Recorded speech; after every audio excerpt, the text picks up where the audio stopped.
1979, the Shah was overthrown during the Islamic Revolution, establishing a theocratic regime. One of the first nations to cooperate with the new government of the Islamic Republic of Iran was Venezuela. The first 2 decades after the Iranian Revolution, it had been limited to collaboration in the oil industry, as a consequence of the two nations' rich oil reserves and status as members of OPEC. However, this would change. Venezuela had its own revolution, beginning with the election of Hugo Chavez. During the election of 1998, had started the Bolivarian Revolution, founding a socialist secularist government that has administered the nation since. Chavez had visited Iran in 2000. Several months later, President Khatami had reciprocated by coming to Venezuela. The two revolutionary governments had first cooperated on oil production. However, over the course of the next several years, the two leaders would continue to travel to each other's countries, signing numerous agreements. In the year 2006, Chavez had gone to the country of Iran, and after meeting with the country's highest-ranked politicians, including the supreme leader Ayatollah Khomeini and the next president Ahmadinejad, Chavez had stated the president of the U.S. at the time, President George W. Bush, of having quote-unquote relationship with the devil. This quote explains the initial reason why the two nations are so close. Despite their differences in ideology, the two nations share similar goals in removing U.S. hegemony from their respective regions, as they're both enemies of the U.S. In their two respective regions, the two nations have decided to take on the mantle of fighting against the U.S. The Iranians, for their part, has framed themselves fighting against an imperialistic regime, fighting against the oppression of Muslims. However, having supported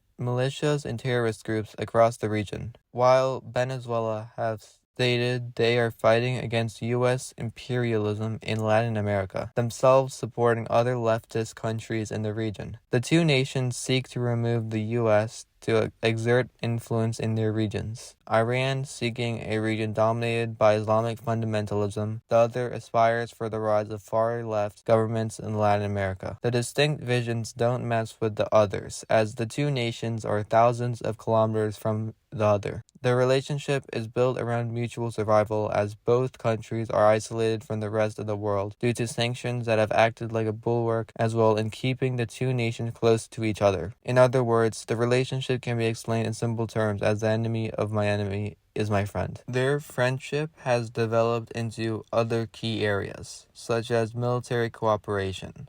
Iran has delivered drones and other weapons to Venezuela. Initially, the first drones the Venezuelan government had received were not armed, such as in 2013, Iran had sent Mojaher 2 surveillance drones as a new addition to the Venezuelan Air Force for monitoring drug trafficking, patrolling the border, and protecting the country's oil fields. However, Iran had over time sent more advanced attack drones as a result of deepening ties between the two countries. During October of 2020, Iran had begun to ship the Mohajer 6 drones, which contains air-to-ground strike capabilities to Venezuela, provided precision-guided missiles for use in the Mohajer 6. Iran has also been accused of selling medium and long-range missiles, although this has not been confirmed. Venezuela has as well acquired 6 Iranian-manufactured PACAP fast attack craft equipped with 25 anti-ship missiles as new additions to Venezuelan Navy. Venezuela has also tried selling military equipment to the Iranian government. Venezuela had at one point considered selling U.S.-made F-16 fighter jets to Iran in retaliation for the U.S. arms embargo against Venezuela. And in 2010, after a deal could not be reached between Russia and Iran over the Russian sale of S-300 air defense missile systems, fell through because of UN sanctions, Venezuela had proposed transferring their own S-300 system to Iran. Iran had not acted on the offer. Iran and Venezuela have collaborated on the manufacturing of military equipment, first beginning with Iran transferring drone technology to Venezuela during 2001. The two nations' arms industries have been cooperating since 2009, when the two countries have agreed to both work on secretive military programs involving Compañía Anónima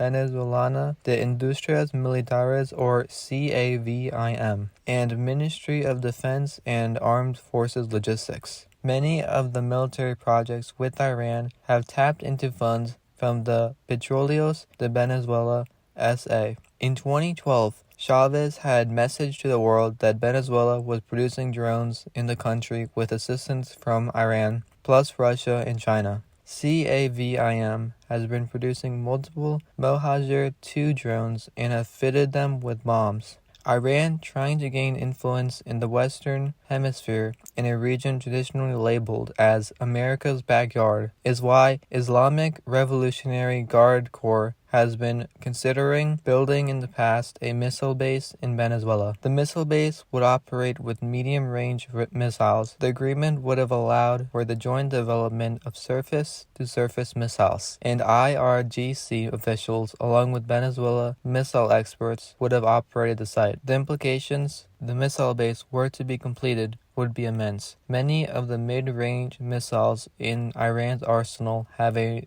range above 1,800 kilometers, which is the distance from the city of Miami to the Parawana Peninsula, where there had been much talk of placing the missile base there.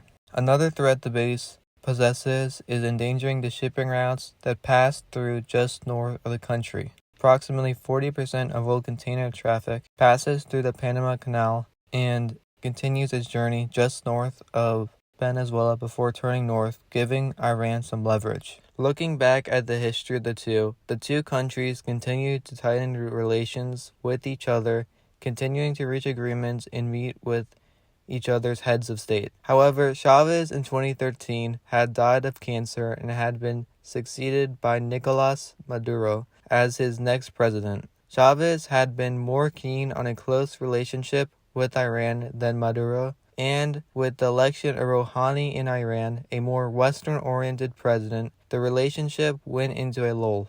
Although still cooperating with each other, the two stopped prioritizing the other as much. This would change as the two countries became isolated, with the first Trump administration applying maximum pressure against Iran for its nuclear program in Venezuela after its disputed 2019 elections. With the collapse of the oil sector in Venezuela, thanks to government incompetence, corruption, and sanctions brought on by the United States. Despite the large reserves of oil the country has, it was facing an energy crisis, with many citizens unable to access oil. In 2020, a flotilla consisting of 5 tankers carried over 1.52 million barrels of gasoline from the port of Bandar Abbas to Venezuelan refineries. Another vessel sailed and docked into the port city of La Guaira, offloading a further 345,000 barrels of oil. A second flotilla of 4 tankers carrying 1.12 million barrels of petroleum was confiscated in August of 2020 by the U.S. Department of Justice. Iran has as well sent crude oil to Venezuela. As much as 200,000 barrels of Iranian heavy crude was sent to Cardone, the second largest refinery in the country. Another 400,000 barrels were discharged at Puerto Jose in May. Venezuela in the past has as well supported Iran by sending their own oil. PDVSA has been receiving support and supplies from Iranian partners, including repairing elaborate oil infrastructure and sending equipment originating from Iran. Tehran has helped restart the oil industry in Venezuela by helping repair El Palito refinery, costing $120 million. Iran has as well sent over 35 million tons of oil condensate as a dilute for processing Venezuela's extra heavy crude oil in exchange for PDVSA's gave crude oil to the Iranians. However, this part of the relationship has not always worked smoothly. There was an agreement between the two countries where the state-owned Iranian refiner NIORDC would be responsible for the revamping of PDVSA's 955,000 barrel per day Parawana refinery center, which would have included worker training in Iran, construction of temporary housing for Iranian technicians in Venezuela.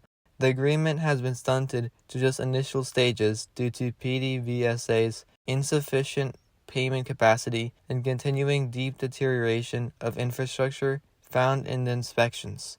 There are other parts of the relationship that has been underwhelming, such as the pact between the two countries projecting $25 billion in trade and investment alone from Iran. However, the ongoing business represents less than $15 billion. Part of this has to do with 2001 to 2013, roughly 300 agreements were signed between Venezuela and Caracas on a wide variety of projects, such as affordable housing, cement plants, car factories, hospitals, department stores, dairy farms, and seafood restaurants. Another example is the Veneratu Company, a joint Venezuelan and Iranian company, was claimed by Chavez would manufacture 25,000 units per year, had in actuality produced fewer than 2,000 units in the year 2014. Iran has been promoting Iranian culture in Venezuela as part of a cultural exchange, offering Farsi courses in numerous universities across Venezuela, along with Iranian film festivals, art exhibitions, and Iranian music. Iran had gone as far as in 2025, during Al-Quds Day, the last Friday in Ramadan, over several hundred Venezuelan citizens had gathered in Plaza de la Juventud, partially organized by the embassy in Iran. Venezuela and Iran have made an attempt to establish a flight between each other's capitals. In spite of Venezuela and Iran having bumps and disputes between their relationship between 2000 and 2023, the relationship would be tested to its breaking point. The Biden administration had signed an agreement in Barbados between the ruling party of Venezuela and the opposition party. This agreement would be the loosening of sanctions temporarily on the Venezuelan oil, gas, gold, and sovereign debt in exchange for the free and fair elections in 2024, including having international observers. The result was Venezuela beginning to prioritize the U.S. over its long-standing ally. Venezuela fell behind on oil swaps that boost crude exports that had helped boost oil exports and alleviate domestic fuel shortages. This became exacerbated when the U.S. began to issue licenses in 2022, prompting the state firm to redirect cargo that originally was destined for Iran to cash-paying customers. The result was a 56% decrease to 39,400 barrels per day. Iran equally had sent 41,000 barrels of condensate and crude, half of the goal between 2022 and 2023. In 2024, Iran began to stop sending cargo to Venezuela after PDVSA had fallen behind in shipments. Along with changing priorities, Venezuela had struggled to recover lost output and solve the quality and infrastructure issues. However, during the election came and went, and the Venezuelan government had rigged the election and clamped down on protests, prompting the Biden administration to waiver the loosening of sanctions. In response, Venezuela had quickly gone to amend their relations with Iran, demonstrating the glue that holds the relationship is the sanctions and the isolation. The two are willing, though, to throw the other for personal gain. However, the falling out between the two hardly caused any major geopolitical ramifications. The support they had given to each other was not sufficient to cause any significant changes to their fortunes. The distances between the two is too great, and the two are currently embroiled in crises that prevent each other from truly becoming essential to each other. Now, looking at the future, the two countries are most likely going to remain close to each other, especially as Trump's re-election has meant that the U.S. has begun maximum pressure again, similar to the first Trump administration, meaning that the further isolation the two countries have will ensure the two stay close in the near term.